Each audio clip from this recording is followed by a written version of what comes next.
I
don't control that.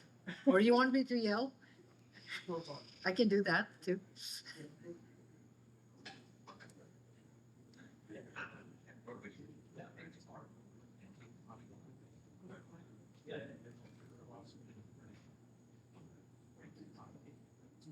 Okay.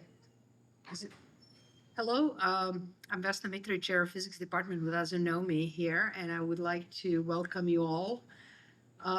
We actually gathered here to welcome really a special scientist that, can address any problem, I guess, in a science that arises that actually is very multidisciplinary. So I really don't want to keep talking anymore. I would like to introduce, because it's actually a guest that spans many departments, not just physics. I would like to actually invite our Dean of Faculty for Sciences, Professor Jim Russell. Should I introduce you like that? Or a professor of deeps, close enough. But because, this talk's supposed to span many disciplines of science, I think it's more appropriate for you to introduce our speaker, and thank you very much. Yeah.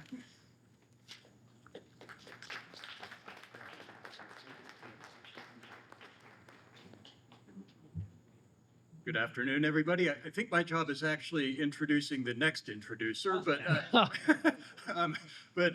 hi, my name is Jim Russell. I'm Deputy Dean of the Faculty and a professor in Earth, Environmental, and Planetary Sciences, and I'd like to thank you all and welcome you to this seminar. Most of all, I'd like to welcome our speaker, Jaron Lanier, who is, as Vesna mentioned, is a scientist who works across many, many different areas. His research spans the fields of physics, computer science. He's a musician, and I think above all, Jaron's an innovator. And I think given that background and his ability to work from fields spanning theory to applied sciences and practical applications, it's wonderful that he's here today to speak in Brown's Center for Theoretical Physics and Innovation seminar. It's really, really appropriate that he's coming to speak in for the center, but also that he's speaking in a seminar series named for Leon Couper, who was perhaps Brown's most famous innovator and inventor. So thank you all for coming. I'm going to keep this short because I want to give the floor to Jaron as quickly as possible, but I'd like to invite Stephon Alexander to come up and say a few words, and I think we should also all thank Stephon for organizing this great seminar. So thank you.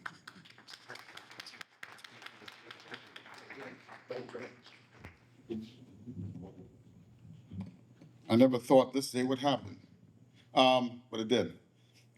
Thank you, Jim. Thank you, Vesna. First of all, I want to thank the staff, Valerie White, Ariel Green, and who am I missing here?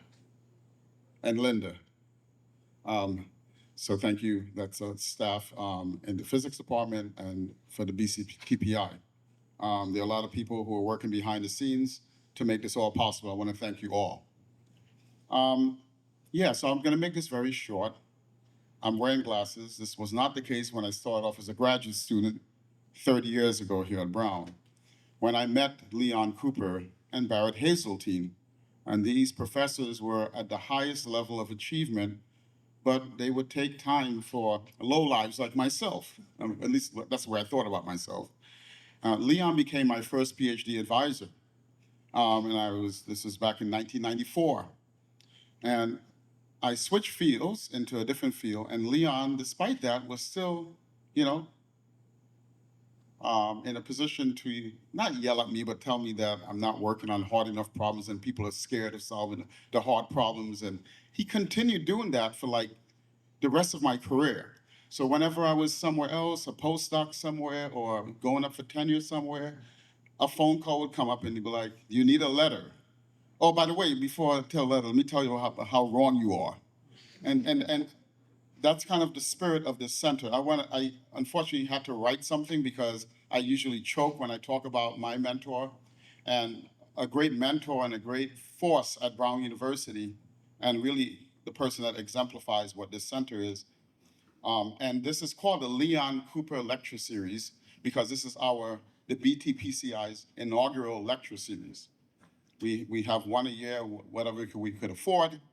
And we're lucky that Jaron gave us a deal. He didn't charge us $70,000. He made us go around his agent, and we dealt directly with him. And we thank you for flying all the way out from Berkeley, California to here. I guess Oakland, right? There's an airport in Oakland. So let me now begin with my official statement. Good evening, and welcome to the Leon Cooper Lecture Series at the Brown Center for Theoretical Physics and Innovation, which is really just a theoretical sciences thing, okay, hub. This series is inspired by the spirit of Leon Cooper himself, a scientist of the highest order whose work reshaped our understanding of nature, but whose intellectual reach was never confined by disciplinary boundaries. What made Leon so remarkable was not only the depth of his insight, but the breadth of his curiosity. He embodied the idea that the most powerful discoveries often happen when we allow ideas to move freely between fields, between physics and mathematics, between theory and experiment, and even beyond science into the wider landscape of human thought, including the humanities. His daughter was a pretty good artist, I just want to add. He used to always brag about that. That spirit of fearless interdisciplinarity is at the heart of the BTPCI. We gather not only to honor scientific excellence, but to celebrate a way of thinking that is bold, open, and creative, one that recognizes that innovation often begins at the edges where different worlds meet. Tonight's lecture continues in that tradition, and this person exemplifies this. I met Jaron 27 years ago at his loft on Duane Street in Tribeca, and I thought he was a complete weirdo. Tell me about fruit fly brains while he was playing one of the 1,000 instruments that he plays. I cannot express who we are in front of. He's one of the great minds of the planet, one of the godfather of virtual reality. I found out that the reason why he is Microsoft's prime unifying scientist is because it's a title that actually has to do with the word octopus. He's written, 6 books, 5 books, 1 international bestseller. He's done movies, he's written stuff, he's a great coder. I mean, he's collaborated on theoretical physics work. He has a theoretical physics group at Microsoft. He's even hired one of my students in the past. He's a real friend, and I met one of the greatest things that happened to me at Brown, to be personal, was when I came here, I didn't know anyone. I came back after 20 years, and Jaron made sure to introduce me to one of his best friends, Andy Van Dam, and Andy's been very supportive as a friend. And on that note, welcome back home, Jaron. Oh, by the way, there'll be music after John will be playing some music with us afterwards. Hello, hello. Hey, Steph, you left your phone. You forgot your phone. Do you want it? Your call. Hot mic you. Yeah, whatever you want. Okay. Hold on. So, thank you, Steph. Thank you, everybody here. It was really lovely meeting with the Brown students. I go around to different places, and I got to tell you, I think this is a really good place. I think the students feel kind of happy and connected and in love with what they're studying here. And that's not always true. I won't name names, but there's some pretty tense and weird campuses out there. So you guys are lucky to be here, and I hope you appreciate it. But the one in the northern reaches of Manhattan is a mess, let me tell you. Okay, so I was just there. So look, normally I improvise my talks. I mean, can you still see me if I sit down? I just kind of feel like being lazy. I did something I never do, which is actually wrote a talk. And I'm not sure if I can read a talk and have it come out as sparkling and natural as when I just make up whatever I'm saying. But I kind of felt like doing it. So I'm going to give it a try to paraphrase my own writing from this morning. Are you guys up for that? All right. So our topic is theory and AI. Now, you're all used to hearing a certain set of things over and over again. For instance, you've probably heard, well, AI is going to start making its own theories. Well, we still need scientists. Or, no. Scientists will collaborate with AI. The AI will be like this other writer on the paper. It'll get a credit as a writer. Or something like, there are all of these things that we hear constantly. Now, maybe you share a feeling that I have in my gut that there's something a little off about this whole conversation. And maybe we need to go back a little further and question whether we missed something fundamental in getting to that point. And that's what I want to try to do in this talk. And really question whether these statements that we hear all the time maybe aren't the right starting point for talking about this topic. Okay? Now, let's first point out, and by the way, I'm not sick. I just am getting like crazy allergies out here, so far as I can tell. Like the plants of Providence have mistaken my body for a sex club, and I know it's a small town, and the plants like don't have anywhere to go, and they go a little nuts. I get it, but wow. It's just a bit much, okay, like, so look, what is AI? It's a marketing term. It doesn't really refer to any specific kind of software, because if you look at like AlphaGo, which plays games, and you look at ChatGPT, there's a little bit in common between these things, but not a lot. They're really pretty different.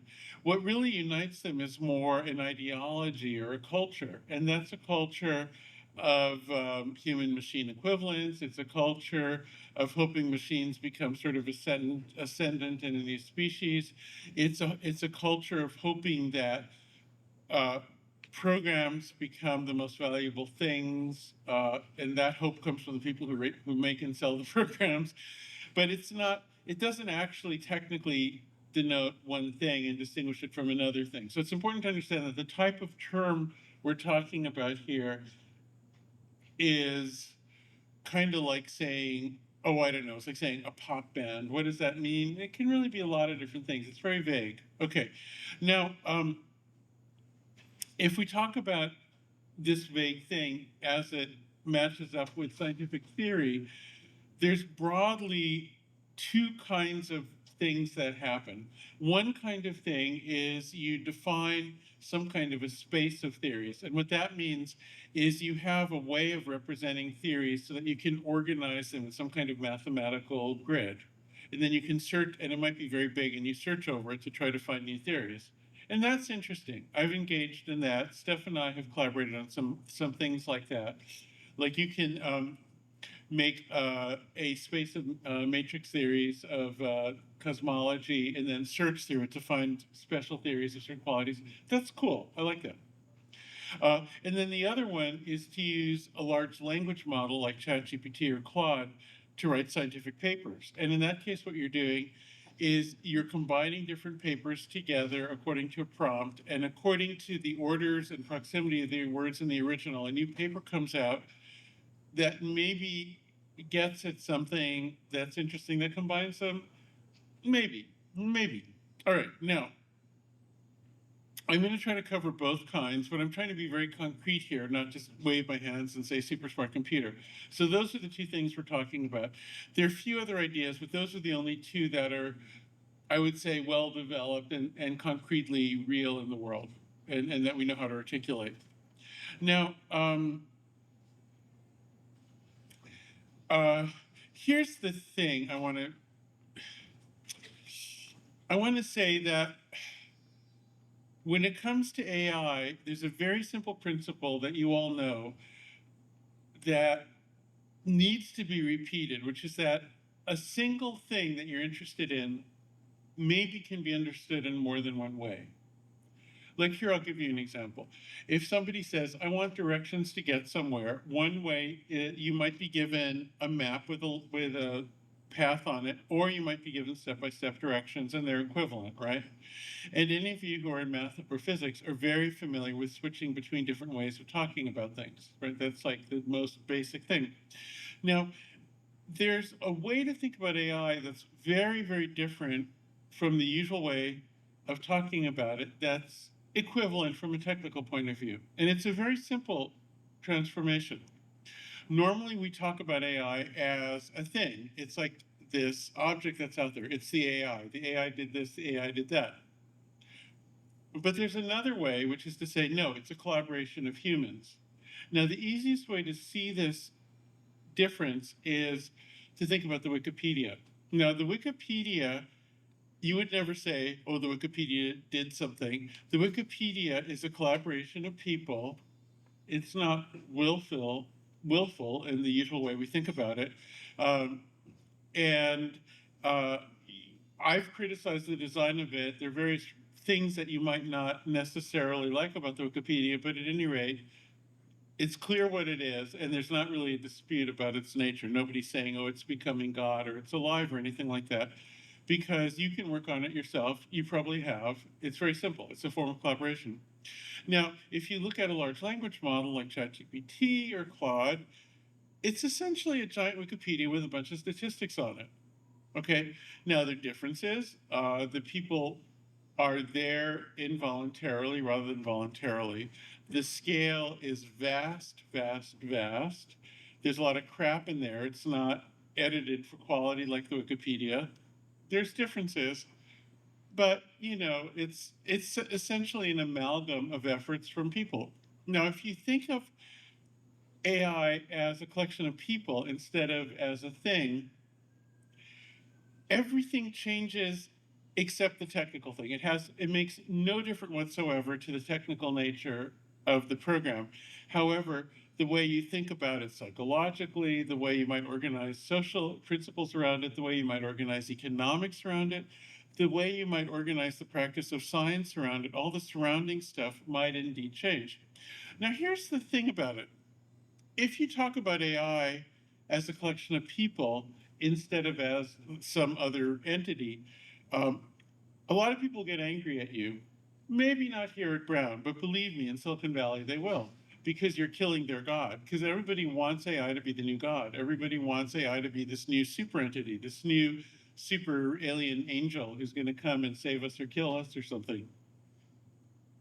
If you stop talking about it that way, it's like you're shitting on somebody's religion. I'm sorry, I shouldn't say that in a distinguished Ivy League setting. Pooping, is that better? Anyway, so the thing is,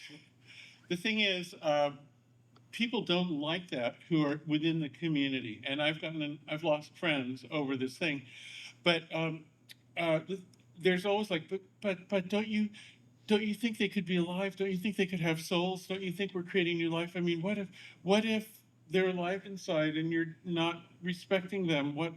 But the thing is, sometimes there's just no way to get a metaphysical answer. There's no way to know metaphysically what's alive inside. Interiority, this consciousness thing, it's a matter of faith. Like, I don't know how to really bring it into science, and you can leave it out and still conduct science and make technology. I think it's there, but like, who cares? Like, that's a metaphysical question. It's a religious question. It's a question of faith. When you can't answer a metaphysical question, you're compelled to answer it in other ways. And pragmatism is an excellent alternative to seeking some absolute metaphysical truth. If you can't resolve it, think pragmatically. And pragmatically, the option of thinking of AI as a collection of people instead of as a thing in itself is vastly superior. And I'm going to show you why in a couple of examples, but in particular, we're going to look at the future of theory. Now, some people say, well, this isn't so exciting.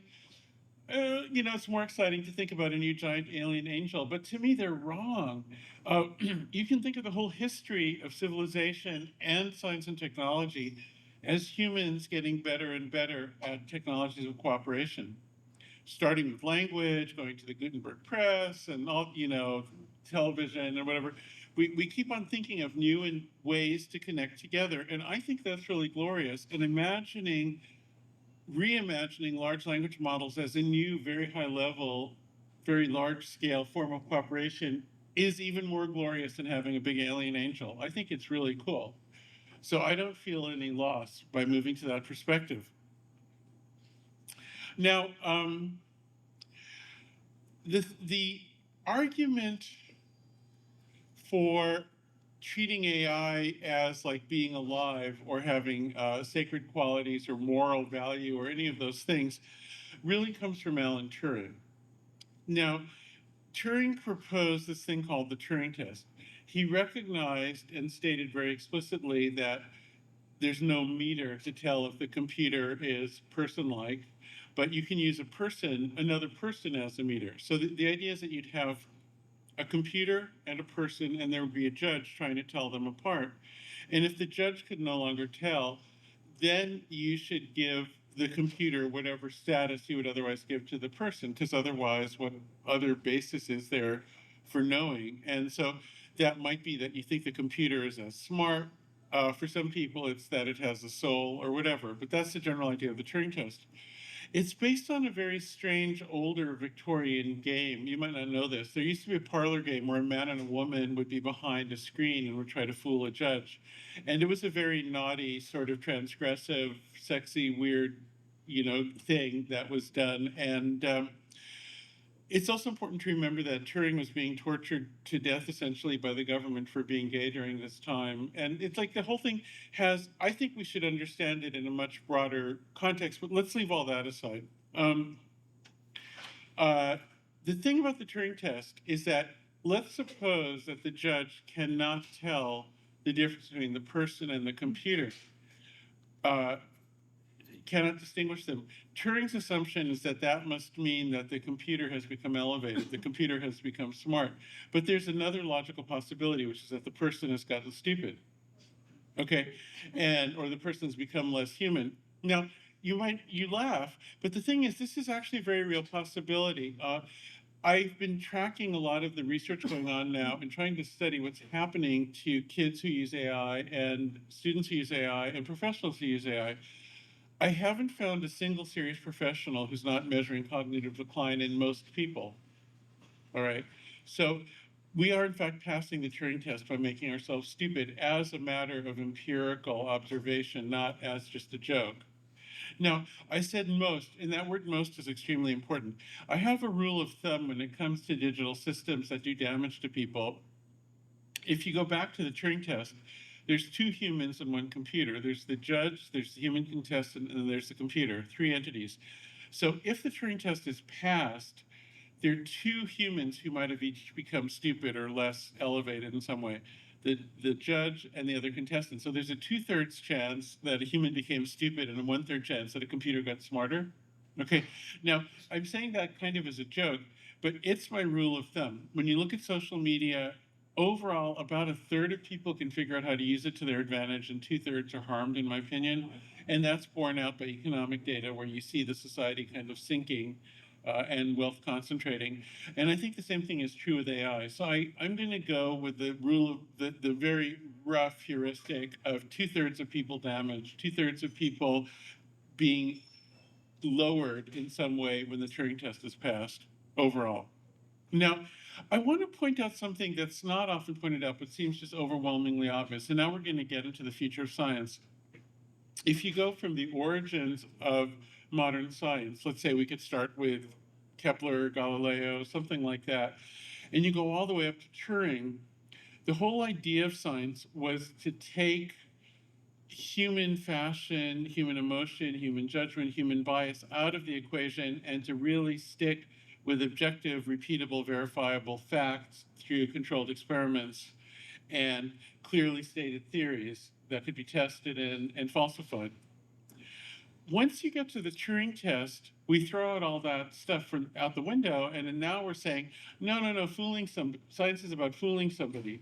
And I think this is a disaster. This is something really terrible, because in the computer science field now, you see serious papers that get awards and are like top papers at conferences where like, a series of people were unable to distinguish the result of the output of our AI model from the real thing. And you see that all the time. You see companies defining their stuff that way.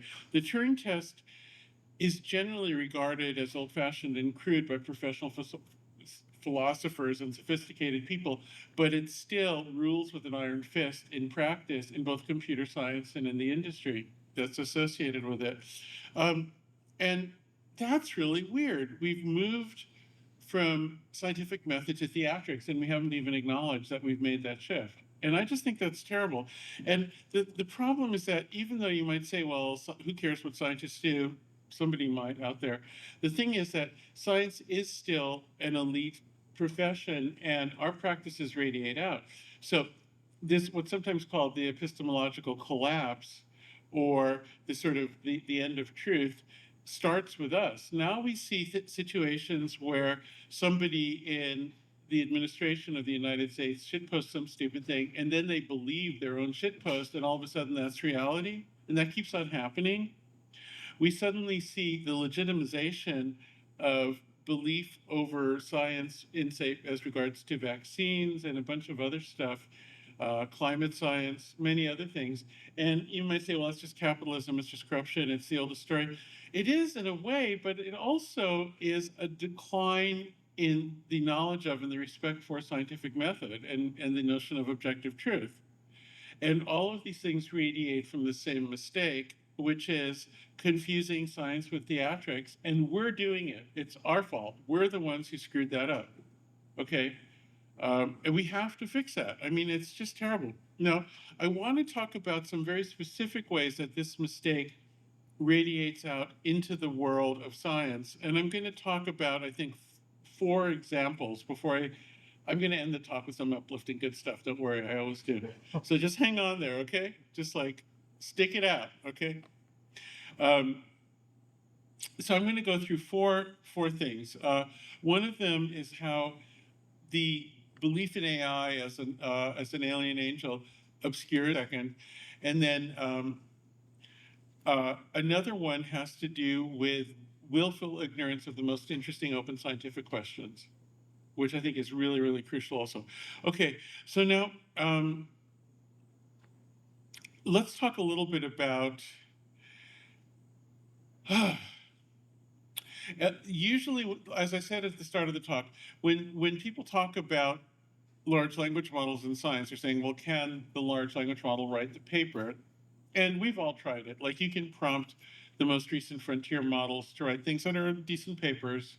Maybe some of the students here have cheated a little bit and turned one in. Any of you done that? Don't do it. It's bad for you. But anyway, maybe you have. And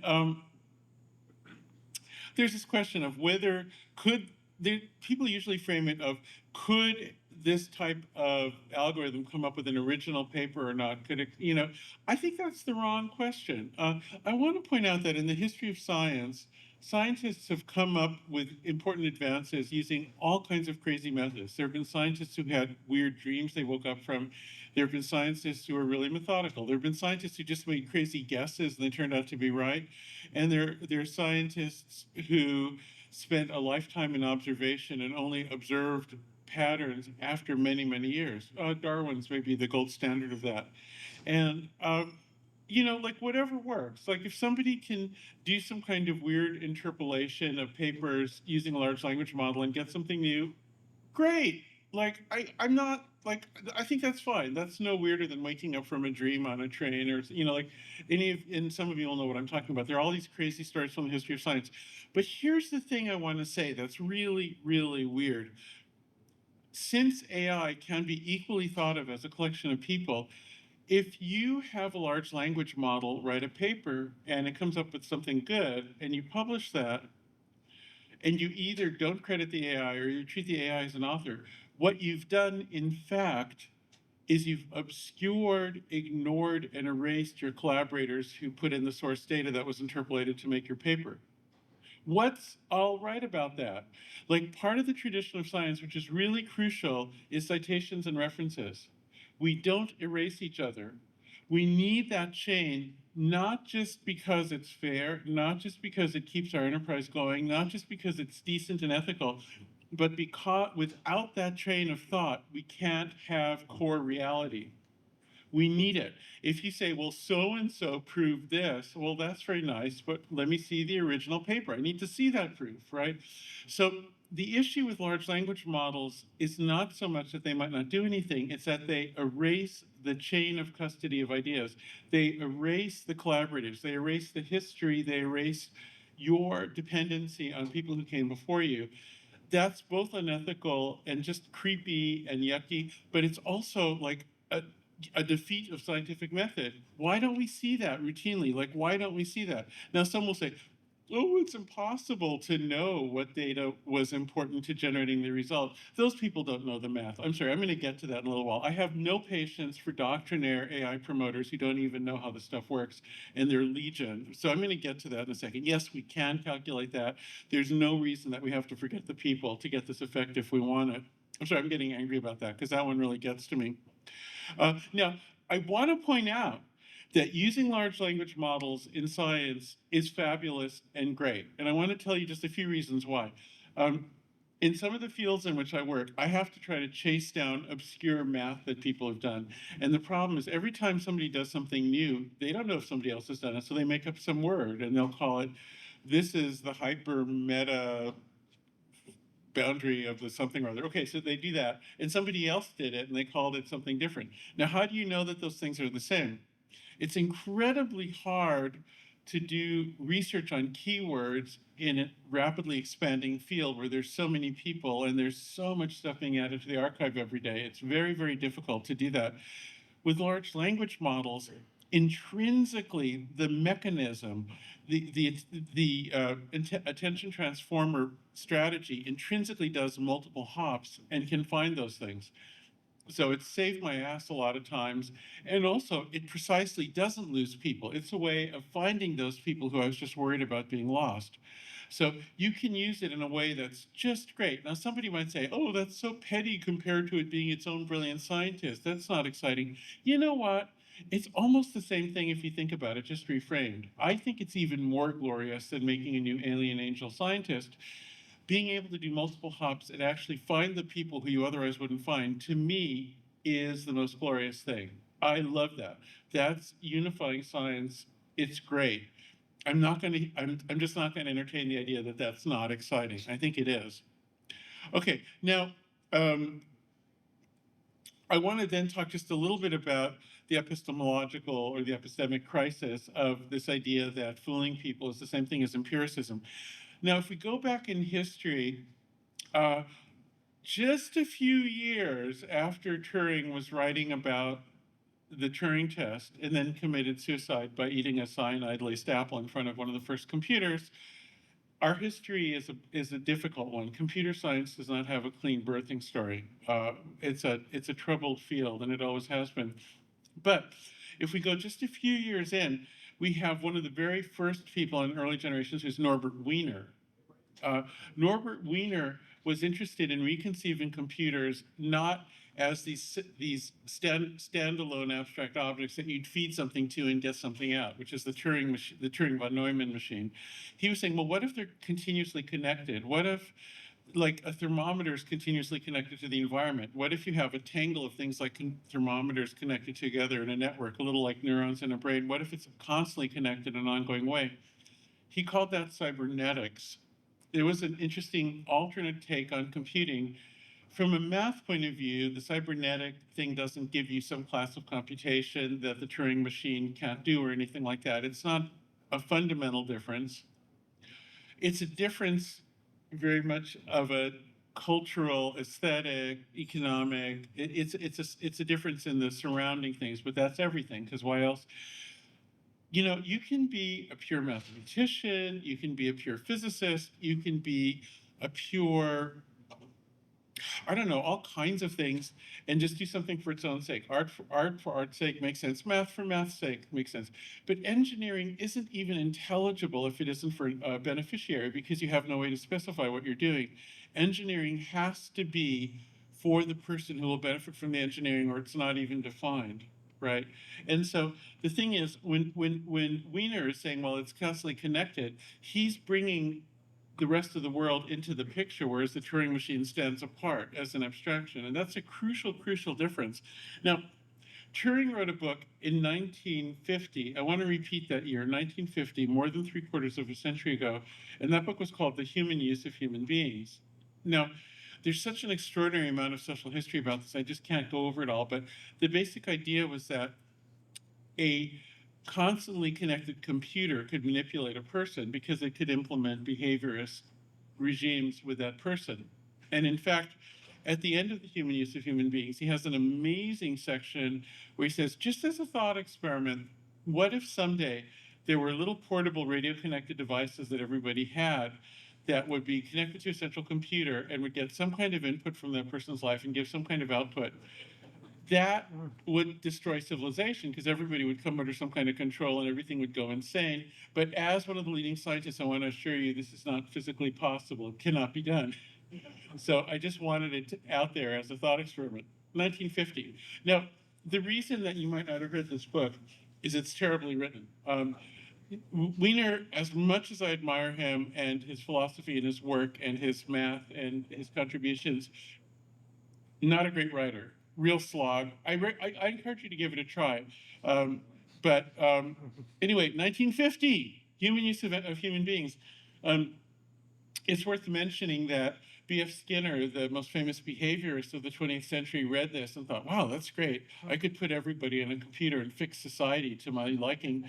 And he actually got the gig of designing the very first user interface for a computer network, which was the Plato network in the early 60s between Midwestern universities, in an attempt to do that, and invented the like button, which he'd imported from pigeon training and eventually made its way to Facebook. Anyway, this is like a long other thing. But the issue here is that this idea that fooling people is as good as a result, in a way, there's a direct line from the Turing test through to the like button on Facebook and the way that social media is, because there's this idea that if you can manipulate a person in a certain way, that's treated as a legitimate technical outcome, whereas previously, you would not. Previously, you would say, no, the point isn't to change the person, the point is to serve the person. I mean, with some exceptions. You're probably going to tell me, well, what about this horrible thing and this icky thing and whatever? Fair enough. I'm not going to pretend that things were perfectly pristine beforehand, but all of that was coming maybe from industry or something. It wasn't coming from science itself. That was new. Okay, let's talk a little bit about the term information. It's one of the most common terms that's used here. And there's a gigantic problem at the heart of computer science and at the heart of modernity, which is that this one word, information, is used for two entirely different things. Now, one of them was defined by Claude Shannon, and any of you who are physics majors here will know what I'm talking about. Shannon information is related to entropy. It's fundamental. And the most crucial thing about Shannon information is that it's observer independent, meaning that for any observer, the Shannon information is the same, okay? That's a really big deal. But almost all other uses of the term information are observer dependent or context dependent. And the difference between observer dependent and observer independent things is like really important. Like if we confuse those in physics, physics would die within 3 seconds. Like you have to distinguish those things, right? It's really, really crucial. Now, observer dependent, like, oh, let me give you a thought experiment for this. Let's suppose I'm going to ask you to make a video lesson without words on how to make some device that uses quantum principles. Maybe it's like a quantum, oh, I don't know, like a rangefinder, an interferometer or something. It's something, but anyway, there's like an instruction on what it is and how to use it. You can just look at it and see it. Now, inside the computer that runs it, you've erased the source code files. There's no documentation. There's no explanation. There's nothing but this movie running. But somebody could interrogate the bits on the chip, and they could interrogate the design of the chip if they wanted to. All that information is there. You're going to drop this on a poor, innocent alien planet that's never met us before. And you're going to see what the aliens can do with this thing. They're smart, but they've never seen this device before. So they're like, oh, well, we're going to copy this thing. They make it, and it works. They're like, this is great. Then they look at the bits. No, wait. I'm going to get to that in a second. We're not going to look at what goes inside. The thing is, they look at this. What are they going to make of it? Do they think it was a YouTube tutorial? Do they think it's some form of they don't know what it is. They have no context. And you might think, well, obviously they would know what it is. No, they don't. Aliens are really weird and different. We don't know how different they could be. So the thing is that bits don't have context, right? Like if you just have a bunch of bits from a program and you don't have the matching chip that can run those bits, it won't run, right? You need the context for the bits to have any meaning. And I think this is like really important because essentially the context of a large language model is its training data. And that's why they fail so weirdly sometimes and hallucinate, because they're not grounded. People are saying, well, we'll make them grounded. But once again, as long as we keep on talking about observer-dependent information as being the same thing, we're in a sense blinding ourselves from being able to get that distinction correct. And now I have to say, just to reveal this, I'm not used to reading my own talk, so I actually skipped ahead, improvising, and I messed up the very beautiful exposition that I had planned here. But I will save it. It will be okay.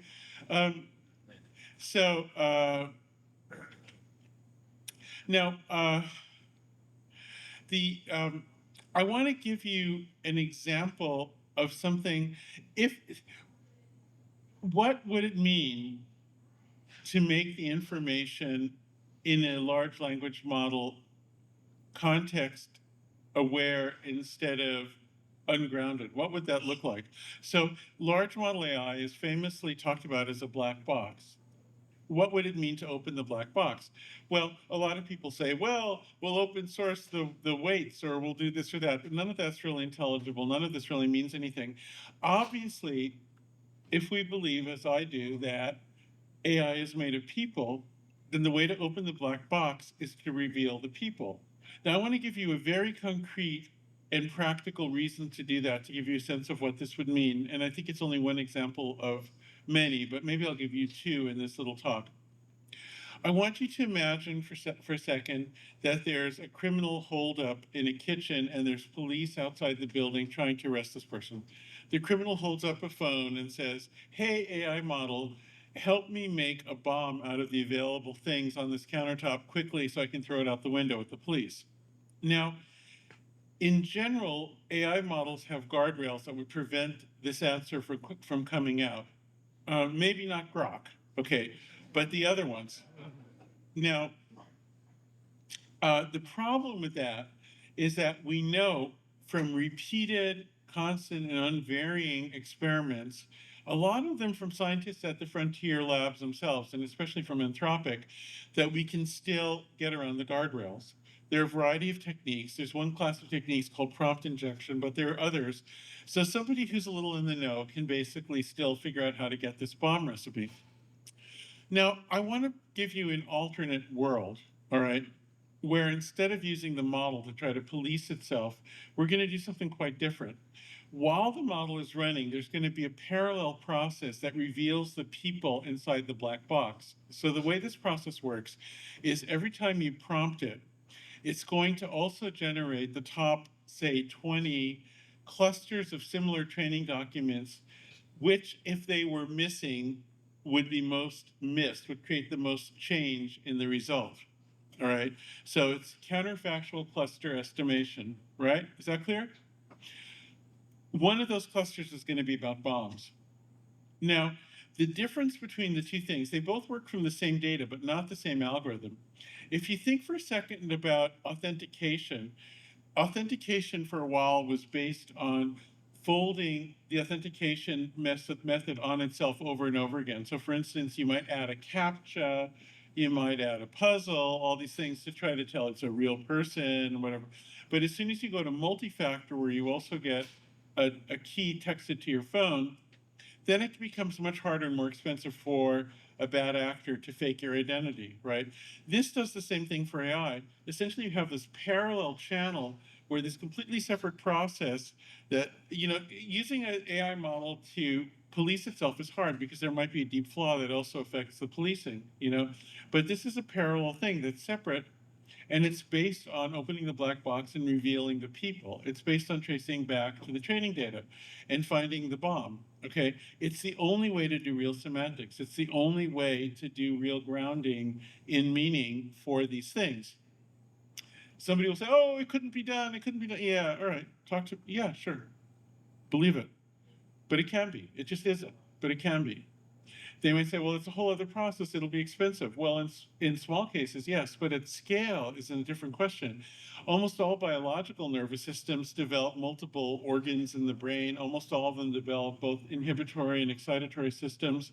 Like this idea that there just has to be this one monolithic thing that we make bigger and bigger and bigger and bigger to improve its performance, and nothing else ever matters, just can't be right. I'm sorry, that's not how things work. Now, I want to say one other reason to reveal the people in the black box.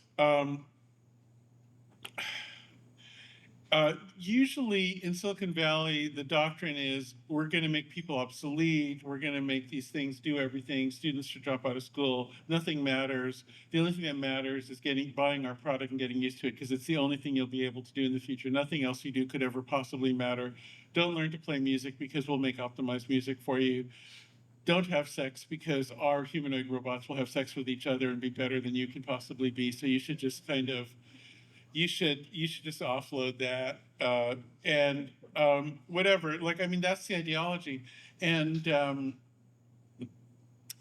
the thing is, there's an alternative. If you believe AI is a collection of people, you can imagine a future where instead of more and more dependent classes with people who have to rely on the charity of Elon to stay alive or something, you could instead imagine ever-growing, unpredictable creative classes doing entirely unpredictable things that we can't even imagine now, both adding data to AI models and in other ways. And in some future expanding economy of creativity, there could be a boundless appearance of new creative classes of weird people going out arbitrarily without a ceiling. Now, I want to say something about this, which is that I've just described something that's kind of utopian, which is boundless creativity and all these nice people respecting each other's creativity. I know the world's not so clean, but the thing is, even if we only got 10% there, it would be great. Like, this is a solution that works even if it's only in part, whereas it's competing with this alternative, AI will either kill us all or keep us all as pets, only works if it works in whole. And how do we really believe that this other thing will work in the whole? It won't, So the thing is, believing in creativity is actually the conservative, sensible, more plausible solution in this case. Can you see that? Do you see it? Do you see it? Okay, so now there's another thing about the way we're thinking about information, which is we want to believe it's a non-physical, ethereal thing, because we have to believe that it's angel dust turning into a giant alien, super intelligent angel. That's a really bad thing to think about information. Information doesn't exist unless it's physical. Information requires work, and information dissipates heat. And this idea that information is not physical is a disastrous reflection of the other misstatements that I've mentioned already about confusing the two kinds of information, for instance. So let me give you a couple of reasons why this is a bad thing. One is I'm a musician. We'll play music in a second.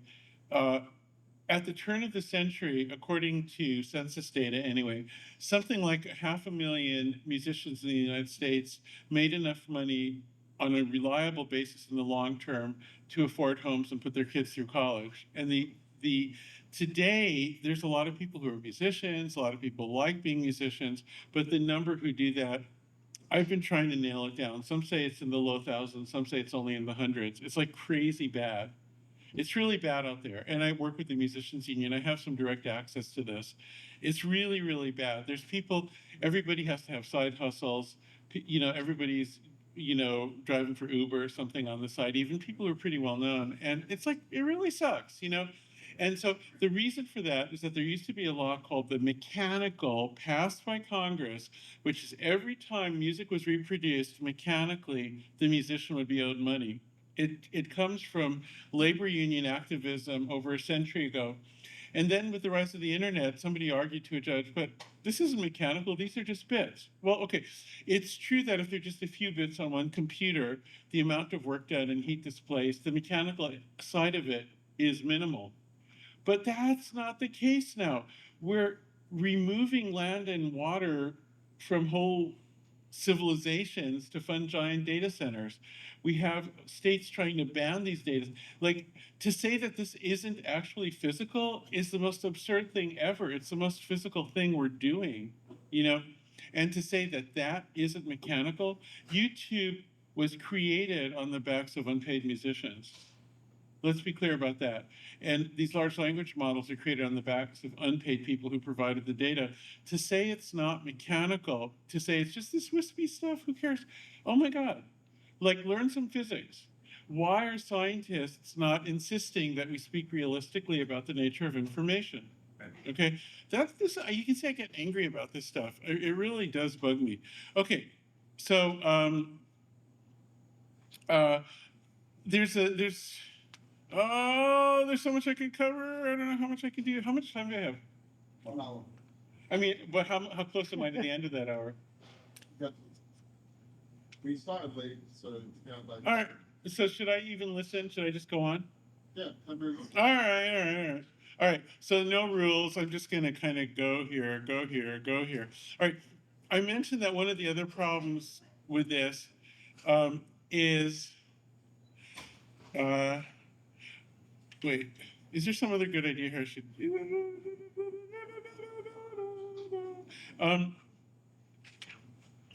I should mention, by the way, I really like the projects to do AI coding. AI-assisted coding is one of the bright spots in the use of these models. It seems to be working. And honestly, the whole field has felt a little icky about the nature of computer code forever here. Like, computer code is hard to interpret, it's hard to maintain, it's hard to collaborate on, and despite a lot of work, it's still, most people can't do it, and it kind of sucks. It's never been great.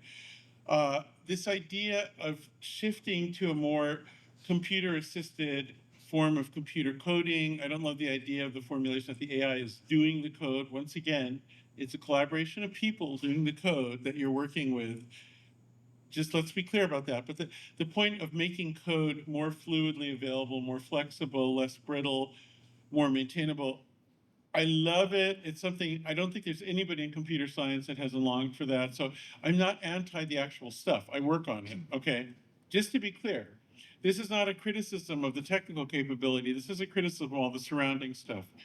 The cultural, psychological, spiritual, economic, and political penumbra around it sucks. That's what needs to be changed. The actual tool, the actual thing at the core, I'm kind of down with. I think we're doing something useful there. Okay, now I want to talk about whether we're blinding ourselves to important unsolved and unaddressed scientific problems. Now, when large language models got good enough that they could be used in a chat style, which is still relatively recent and is based on scale, there was this like incredible celebration and economic focus on these models. So as we all know, probably the most invested in thing of the moment and the most rewarded thing in the moment is this sort of chat model, right? And so it just gets infinite money. I mean, it's just crazy, like hundreds of billions, trillions of dollars going into this particular thing. Now, let me tell you something that strikes me as kind of weird. Like, I get to see inside the models pretty much, and I kind of know what's going on in there. And there's a pretty simple mechanism. You can read some of the early papers and understand how it works. It's essentially doing statistics on word order and distance in a big amount of data, and then using that to create a new thing that's informed by it. It's not that big a deal. It's kind of cool. A lot of the technical innovation beyond the basic idea has been just optimizing in such a way that it can scale at all, and that's been really hard. And a lot of people deserve a lot of credit for contributing to that. But let me tell you something that strikes me as odd. Isn't it surprising that natural language can support this rather simple thing and get this result? Like, shouldn't we be thinking to ourselves, wow, there's kind of more going on with natural language than we realized, or this is a window into the nature of natural language that we didn't really understand before? And so what I actually see on campuses is the AI getting tons of money so everybody can get their own access to large models, and all the students wanting to get into AI, and yet the English department is begging, and yet that's where the interesting open question is. Right? Now, isn't that weird? Like, think about that for a second.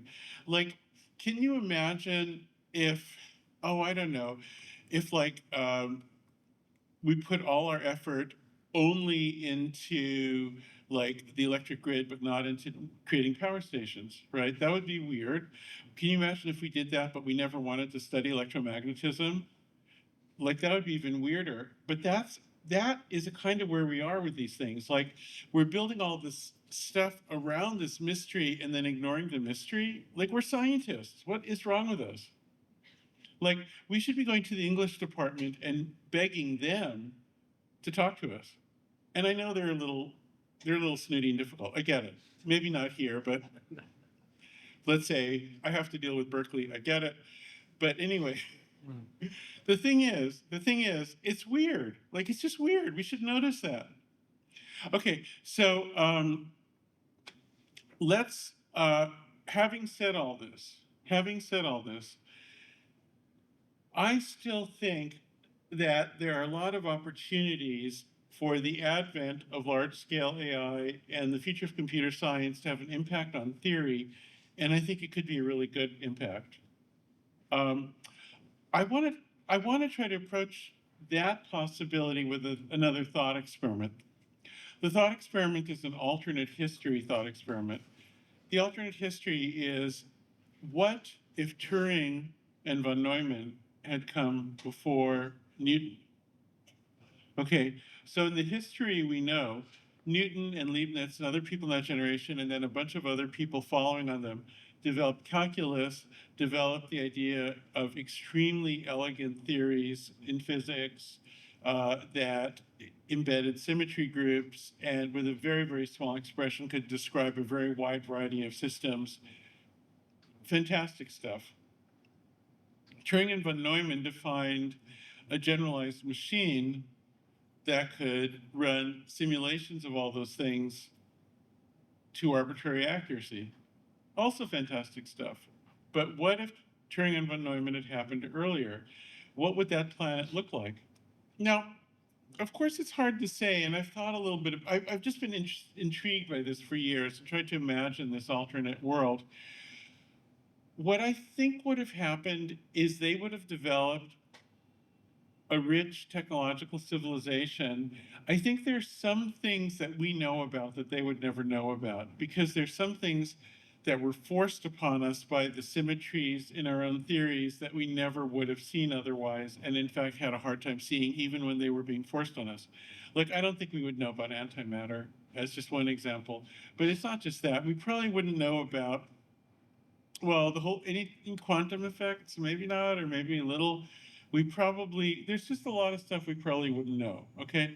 But I think we would get to the point of numerical simulations of a whole lot of other stuff. I suspect we'd have electric motors and gas motors. I think but I think we might understand them very differently and very simplistically. I think we might have really a lot of good things. We might have a very nice world that way. But the most interesting question is, would this world know about things we don't know about if they were forced to use this other methodology where all they could do is numerical simulations? I don't know. Isn't that an interesting question? And that's very similar, maybe identical to the question of whether large model AI can discover something. You know, it's very similar, just in a different way of putting it. Now,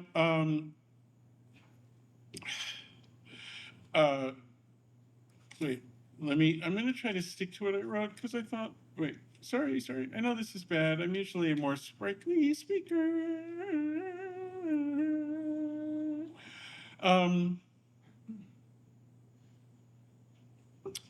So,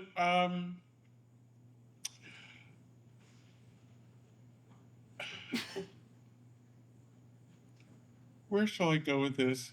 I guess what I want to say is that this sort of thought experiment where you try to reconceive of the history of science in new ways using large model AI as leverage, I think is where we might find a future of theory that would otherwise evade us. I think this is a really interesting one. I'm going to make a slightly different thought experiment about dropping computers on an alien planet. There are a lot of papers that claim that you can't do quantum mechanics without complex numbers. And in every way that we know how to talk about it, that would seem to be true. It's very hard to imagine. But just consider this for a second. Let's suppose you had a very high quality numerical simulation of complex numbers that was really good at predicting quantum systems. Let's suppose experimentalists found it to be really reliable. It goes out to 20 decimal places. It's just great. You give it to some aliens. Are they necessarily going to find the theory it was based on? I don't think so, but I want to say something even more provocative. If they just look at the bits and they don't have access to any source code or comments about them, they don't have any documentation, and this is software we're talking about, so this is all normal for software, right? It's very mysterious. It doesn't come with documentation. It's not explained typically. Okay, so they get this software, and they have to figure it out. They're going to have to come up with their own storytelling for what the bits are and why they work. Now, there's some who say that they would either rediscover complex numbers that way or something equivalent. Now, I want to say that probably at some asymptotic degree of perfection that could happen, but we never reach that. In the real world of finite numerical approaches to understanding natural science, I believe they could come up with some other really cool stories that we can't come up with that don't use complex numbers, and that would really work well for them. And I'm really interested in what that would be. I've tried to sort of imagine it. I don't find it necessarily that easy, but I think it's really interesting because the universe as we understand it is not infinitely fine-grained, right? In fact, an infinitely fine-grained universe is a rather scary one. We don't want that. We have H bar. we have a bottom to our physics. So why are we so certain that we need complex numbers? Now, I like complex numbers. I'm not anti-complex numbers. I don't think they're problematic in the way that believing in AI is. Rather, I just think that we need to do everything we can to unlock ourselves from our own assumptions and be able to think really broadly and try to imagine different things. And I think this type of thought experiment and experience with these systems might give us the radical kick in the pants to do that. And that, to me, is really, really interesting. Now, saying that complex numbers might not be needed is not a popular position. I know that. And it's not as unpopular as saying that AI isn't about to become a god that will either kill us all or save us all. But I do want to point out that as much as I love the legacy of Newton and Leibniz and all the wonderful mathematicians and the wonderful theories and the wonderful symmetry groups and the wonderful spaces that we work with, as much as I adore them, as much as I love weird geometry, as much as I love this, they're so robust that they form this maze that's kind of trapped us, and we're like really struggling for a unified theory. It's almost like we've created something so good that it's a bit of a trap, you know? And now it's been many decades of people trying to find their way out. I think this kind of experiment might be the greatest contribution to science from computer science. I think just forcing us to think kind of ugly, unpopular thoughts based on computer metaphors, I think it's cool. I encourage it. Anyway, in the meantime, look, here's the thing I want to say. Computer science, or specifically AI, is getting all the money and power. There's probably about to be some giant reaction against it. When that happens, be kind to us, okay? The thing is, in a way, the passion, the excesses of all this are driven as much by your desires as our weirdness. I want to believe, you know, like when we addict you to a system, we're mostly to blame, but you have a little bit too. It's not that simple. When you have your AI girlfriend or boyfriend, yeah, it's a little our fault, but oh, come on, people. You know, like you also, you gotta overcome it. When you develop a social media dependency, come on, get out of it.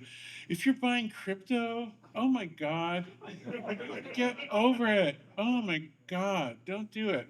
But so the thing is, we all kind of did this a little bit. Some of us have more responsibility than others.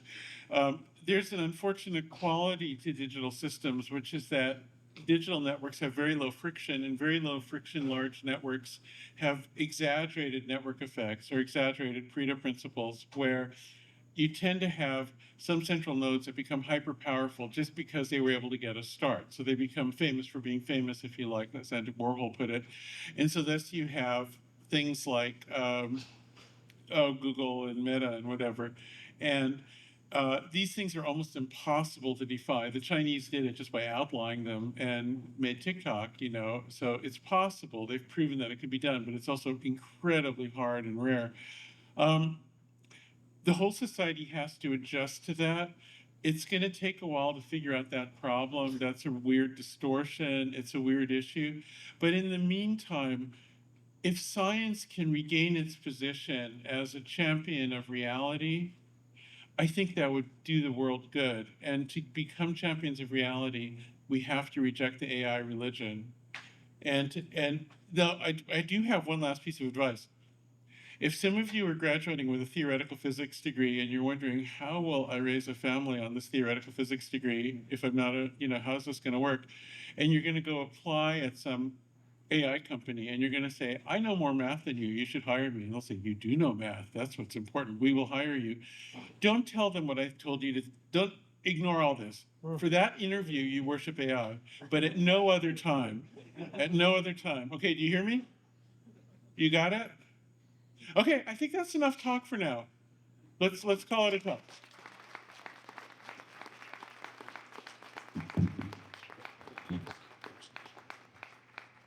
All right, I'm gonna quit my job. Not.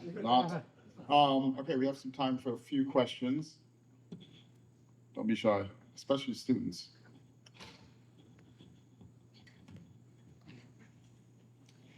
So what are your thoughts on institutions like, say, the Santa Fe Institute, that are like really trying to breed like this sort of out-of-the-box thinking, like interdisciplinary science? Yeah, Santa Fe is cool. I'm going to spend some time there this summer, actually, and I think they have some really good people. I like the Santa Fe Institute for the reason you said, that it is really an interdisciplinary place, and we need more of that. And I think they've also they've been effective in public education, and I like them. I think they're cool.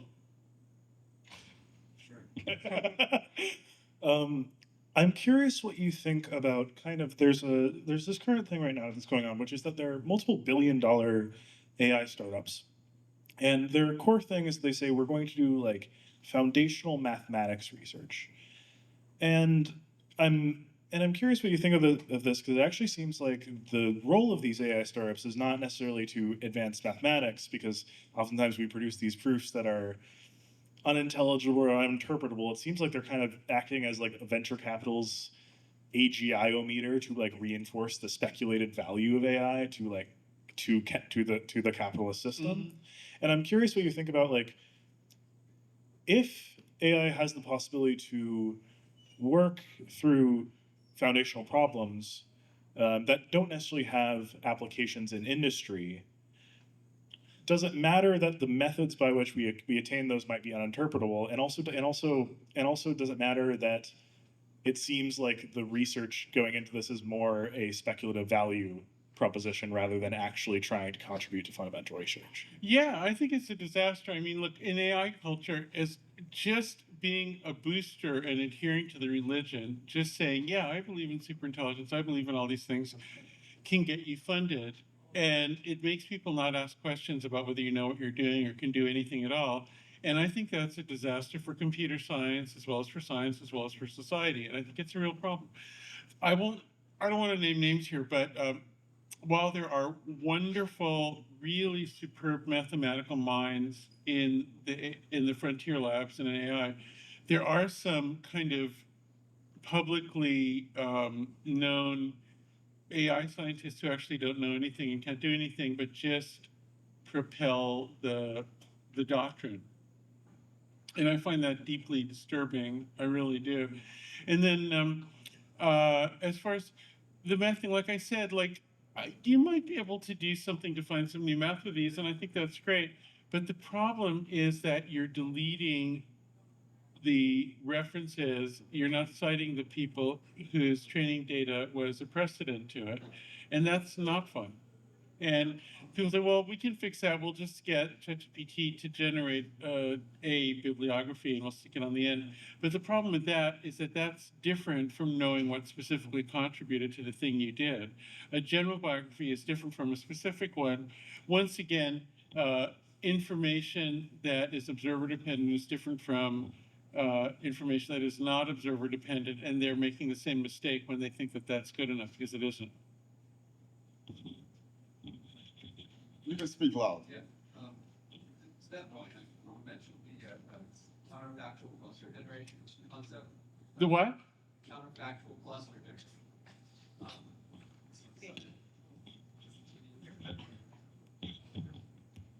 Sorry. To that point, you mentioned this counterfactual cluster generation. Yeah. I was wondering if you could elaborate on that a little bit more. I think it's really compelling. Yeah, Can okay. it really be efficient? Those are big vectors, you know. What? It seems like those are really big vectors you're working with if you're talking about going through all of the training stuff. Yeah. So so there's that it can work at all. We already know is yes. That it can work efficiently. Of course, it's a challenging engineering problem, and you're correct. They're big. On the other hand, we do have some tricks. We have some tricks up our sleeve, and there's a couple. So this is sometimes known as data dignity. If you want to do a keyword search, and there's a few other. Sometimes it has some other words, but. By the way, if anybody wants to work on this specific problem, you should let me know, because I occasionally bring in summer PhD candidate interns. And weirdly, I by surprise got money for an extra head. Like I found out this morning. So I'm recruiting. If anybody doesn't know what they're doing this summer, you know, it maybe, who knows. But yeah, I don't want to dismiss your question and say it's easy, because it's not. It's real engineering. But also, like, in the context of all the other stuff we're doing, it's not that bad, actually. And the really key question is, at scale, do you ultimately get an efficiency? Because see, right now what's happening is we're having to run just the main model at such scale and with such a degree of redundancy to get to the point of inequality. If we could get some of that, even if we have to run a whole second thing, and even if it's a nuisance to run it, but the overall result is more efficient, then that's really where we need to get. And so, but you're absolutely correct, and there's work.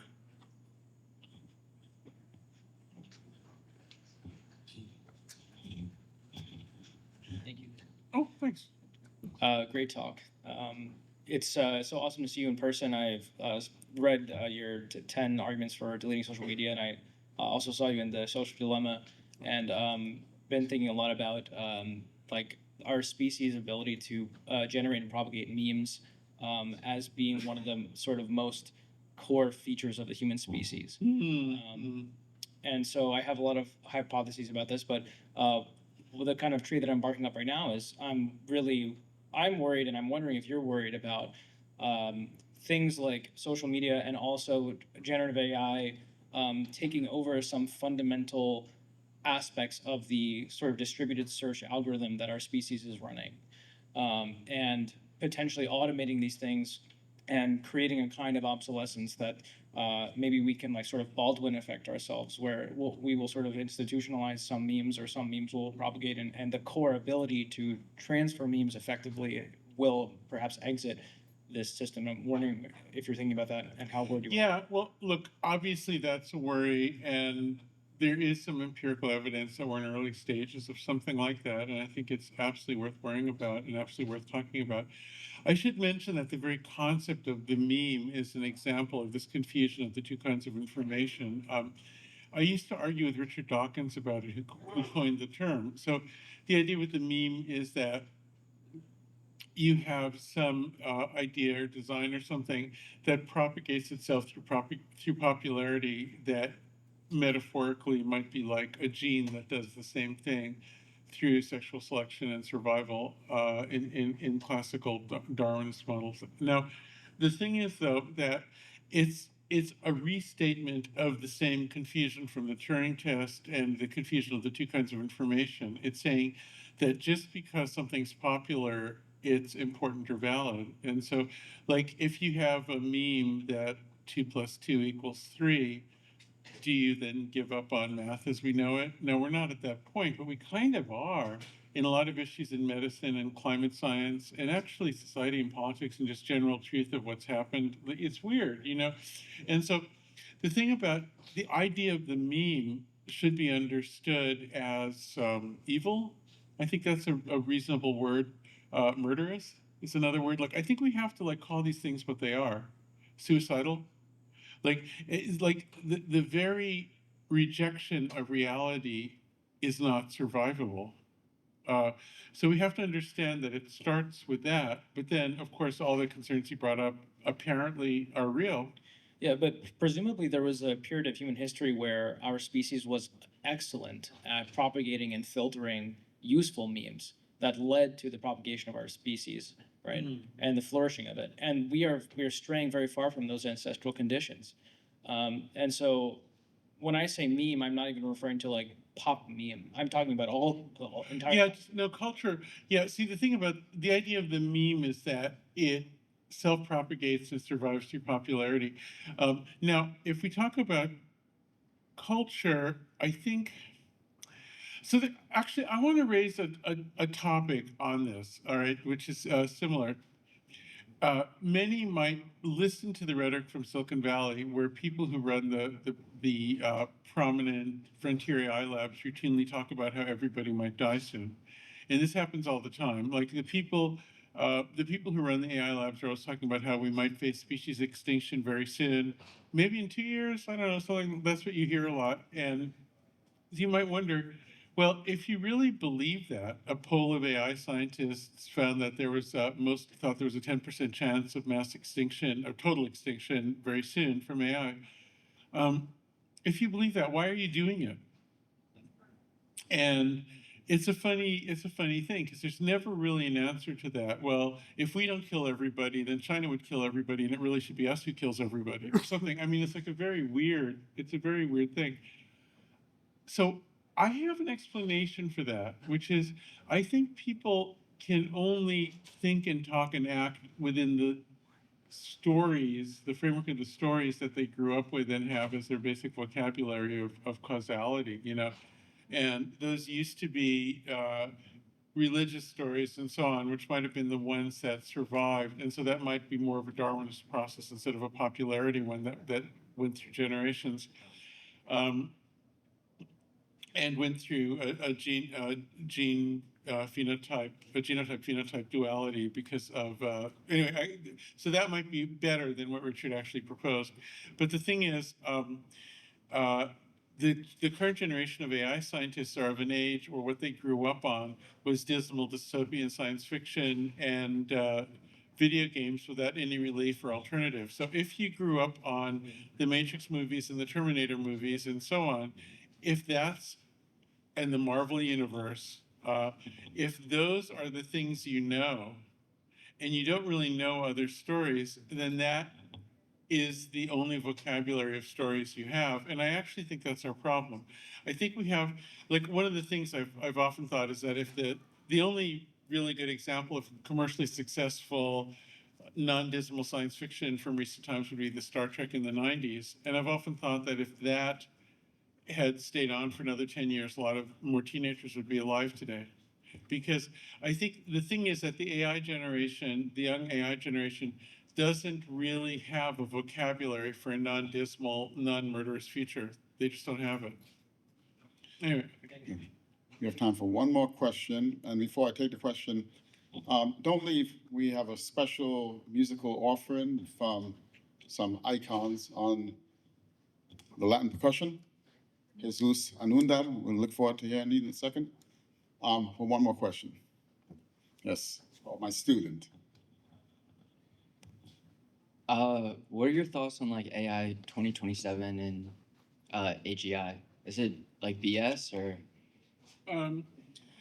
No, it's not. You haven't asked a question. It's not defined. You've just said these things that don't have any meaning. That was the whole point of my talk. There is no AGI, there's no AI, so there can't be any AGI. There's only a collection of people. So I can't answer your question because I don't believe it contained any identifiable contents. I'm sorry, I hope that doesn't sound mean, but I mean, No, it's important. what about the rhetoric around it? It's stupid. It makes us a lot of money. I benefit from it. I've raked it in. So believe it. Go for it. All right, no, let's have it for our friend Jaron Lanier. Now, Jaron is a very friendly, approachable human being. So stick around after the music and hang out, say hi to him, and maybe he'll offer you that job this summer. It's in Berkeley, right? That's a nice. Where is it? Seattle. Seattle. Okay, I'm sorry. Well, it rains a lot there, but. So Jesus Anundar. So I think what we're going to do is, in 2 minutes. Stick around.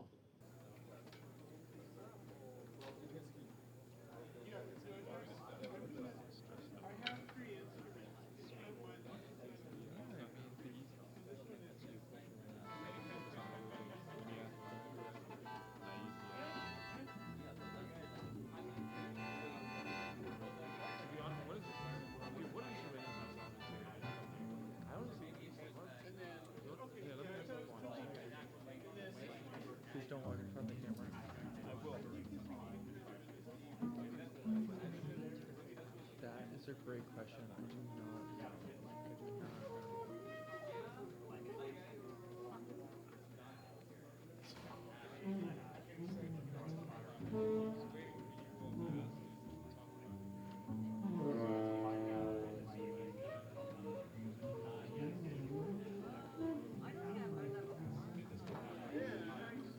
What's that?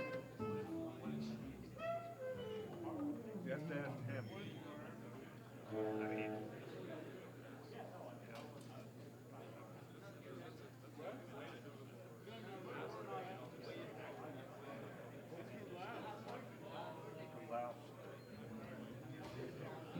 the Laotian, it's Laotian.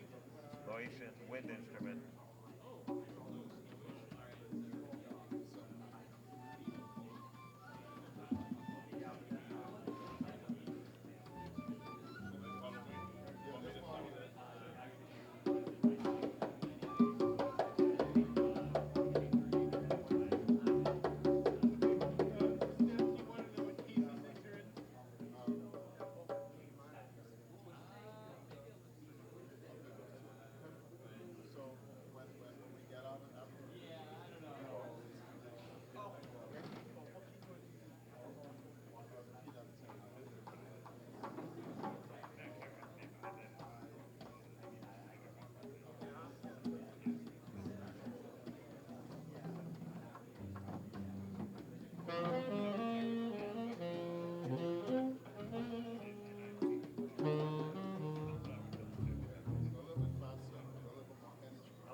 Are you getting any volume on this?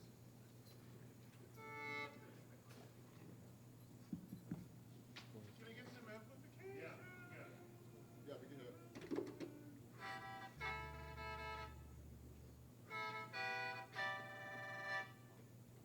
Can you hear this?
Old as an abacus, probably much older.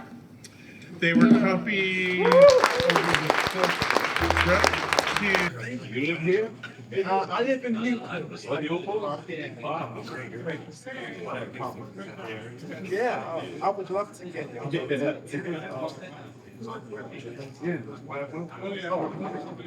punched paper rules that inspired loom makers like Jacquard to make programmable looms, that inspired Charles Babbage and Lovelace to foresee computer science, which eventually inspired Turing and von Neumann to formalize computing. So this is the origin and the thing to blame for it all. This is it. This is it.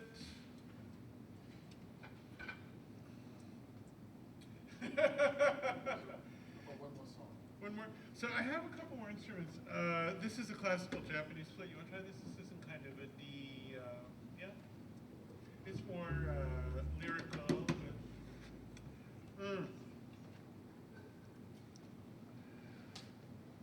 But,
Thank you very much. On behalf of the Brown Center for Theoretical Physics Department, thank you very much.